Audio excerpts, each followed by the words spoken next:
धर्म है। जाति धर्म में क्या है कि बहुत सारी चीज़ें इसमें आती हैं। ये एक तो सब कास्ट का जिम्मेदारी है, और जो सामाजिक जिम्मेदारी भी रहती है, जैसे कोई गांव में ट्यूबवेल लगा रहा है, कुछ इस तरह की जो समाज के लिए उपयोगी चीज़ें हैं वो करवा रहा है, बोले ये सब भी कोई करेगा नहीं। हाँ, क्यों? क्योंकि बेसिक एसेंस है, कुल परंपरा का नाश हो जाएगा। ये सब बेसिक एसेंस है कि जो कुल में जो एल्डर्स रहते हैं, जो सीनियर रहते हैं, उनको ही सब पता होता है। अभी भी आप देखेंगे किसी भी घर में जो सबसे सीनियर लोग रहते हैं, वृद्ध लोग रहते हैं, उनको पता रहता है कुल परंपरा क्या है। तो अर्जुन बोल रहे हैं जब यही सारे लोग चले जाएंगे, हाँ, तो पूरा सीक्वेंस क्या है वो डिस्टर्ब हो जाएगा। और बोल रहे हैं अर्जुन कुल धर्माच शाश्वता। अब वापस से अर्जुन यहाँ पे बोल रहे हैं कि ये जो कुल धर्म है तो शाश्वत है।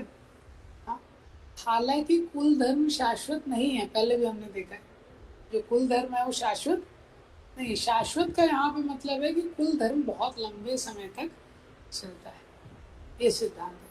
शाश्वत यहाँ पे इस सेंस में बोला गया है। शाश्वत मतलब इटर्नल नहीं है, हमेशा के लिए नहीं रहेगा कुल धर्म, ऐसा।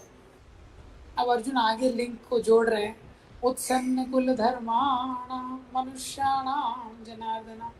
तो अर्जुन बोल रहे हैं उत्सन्न कुल धर्माणाम, तो जब कुल धर्म नाश हो जाएगा तो क्या होगा, ऐसे व्यक्ति के साथ क्या होगा जब कुल धर्म का नाश हो जाएगा? तो नरके नियतम वासो। नियतम मतलब हमेशा के लिए नरक में वास करेगा ऐसा व्यक्ति जो कुल धर्म का नाश कर रहा है। तो अर्जुन बोल रहे हैं मेरे माध्यम से ये सब होने वाला है। मैं तो सेनापति हूँ, मेडल कमांडर इन चीफ को ही मिलता है ना, तो मेरे पे ही सारा रिएक्शन आएगा।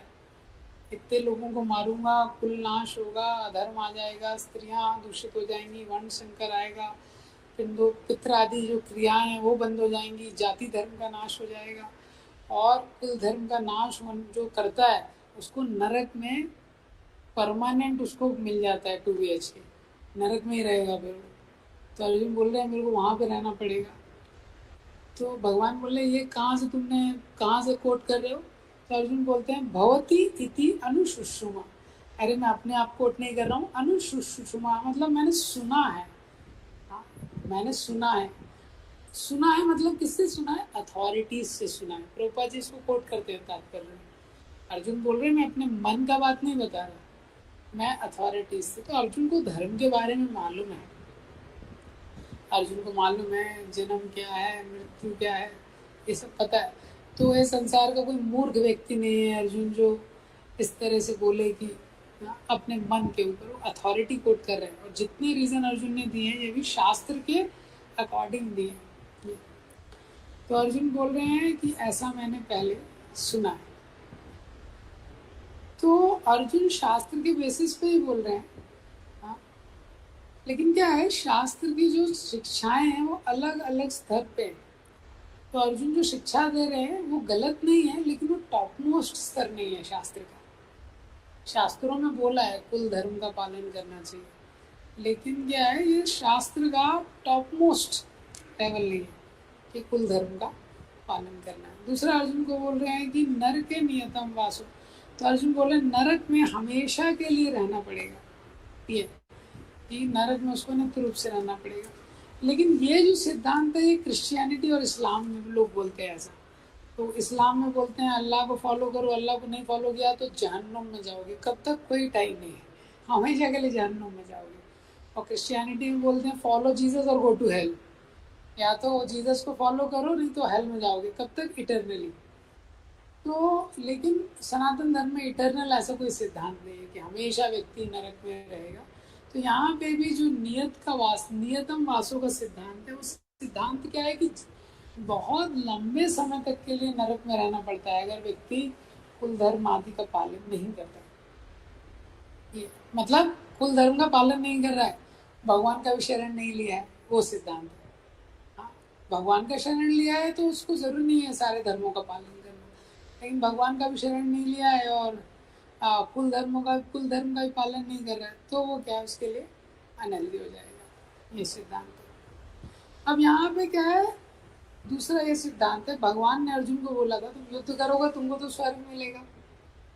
हाँ, तो हम देखते हैं इस्लाम में भी ये सिद्धांत है। लोग सोचते हैं, वो बोलते हैं वो आपने देखा है ताज होटल में भी जब अटैक हुआ था तो उसका रिकॉर्डिंग है, पूरा वीडियो है। तो टेररिस्ट को कोई तो उनका लीडर है, वो बोल रहा है कि आप सब लोगों को जन्नत मिलेगा, you all will go to heaven, और हेवन में इतने सारे जो वर्जिन्स हैं, जो भी अप्सराएं हैं, तुम्हारे लिए इंतज़ार कर रही हैं। हाँ, अल्लाह ताला तुम्हारा ध्यान रखेंगे। तो इस्लाम में जो जिहाद का कॉन्सेप्ट है वो होली वॉर है। होली वॉर मतलब क्या है, जो धर्म के लिए युद्ध किया जाता है उसको धर्म युद्ध बोलते हैं।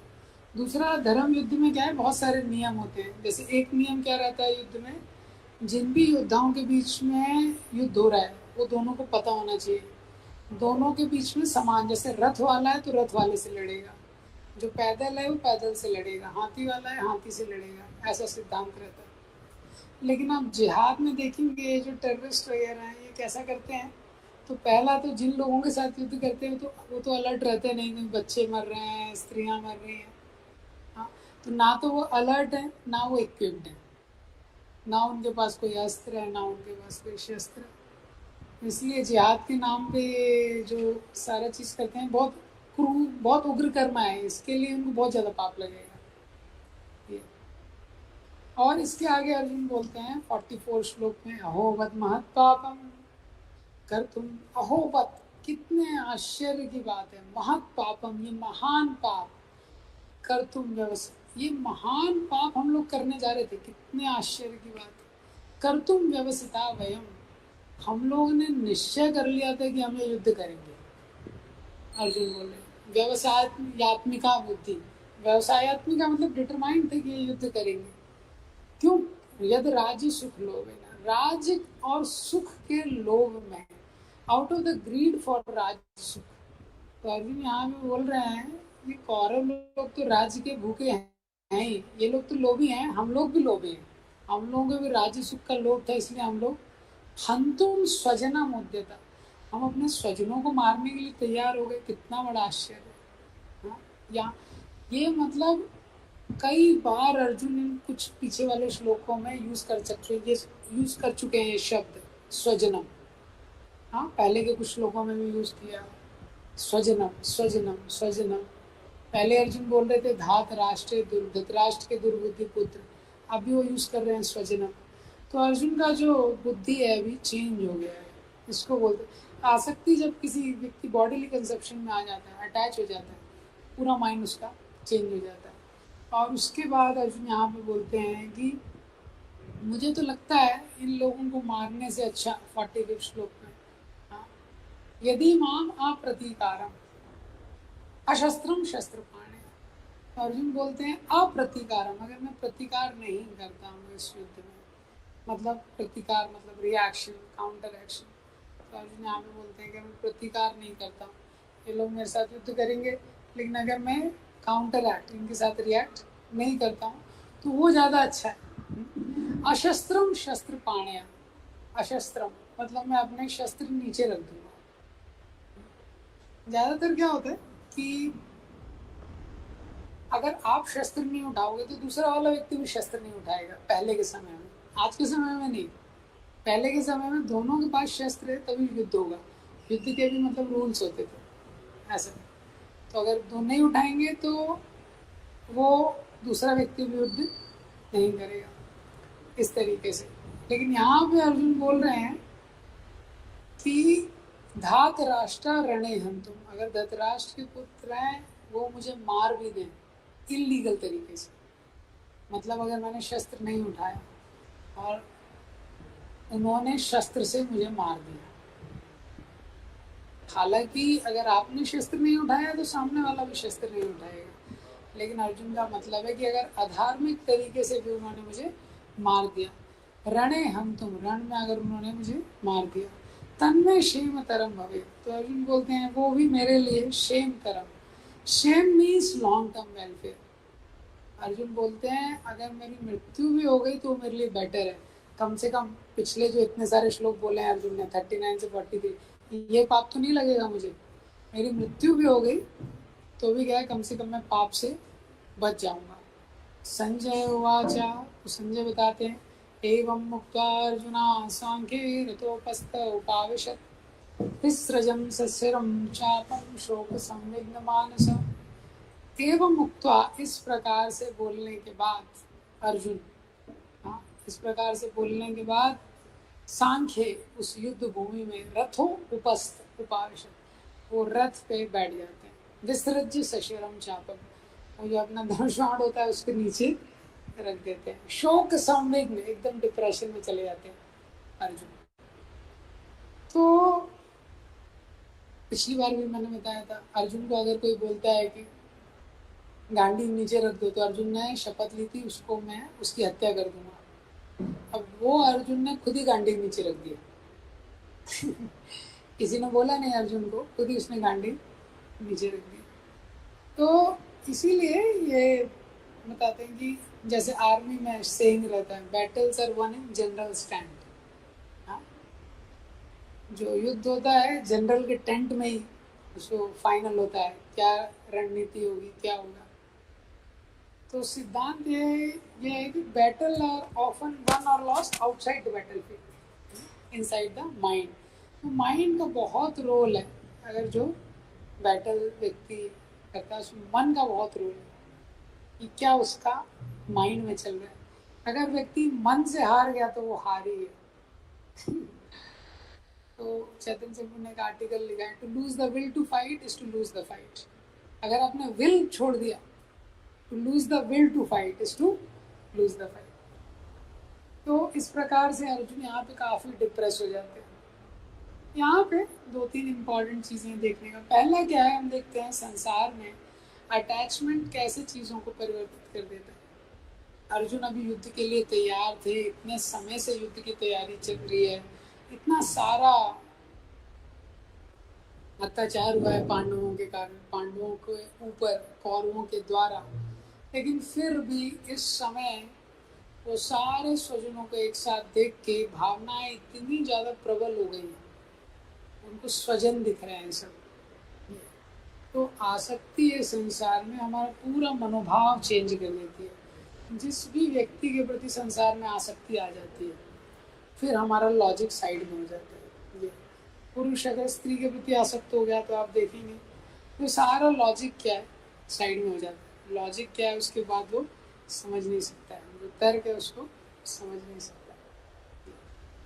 तो ये सिद्धांत है अटैचमेंट का।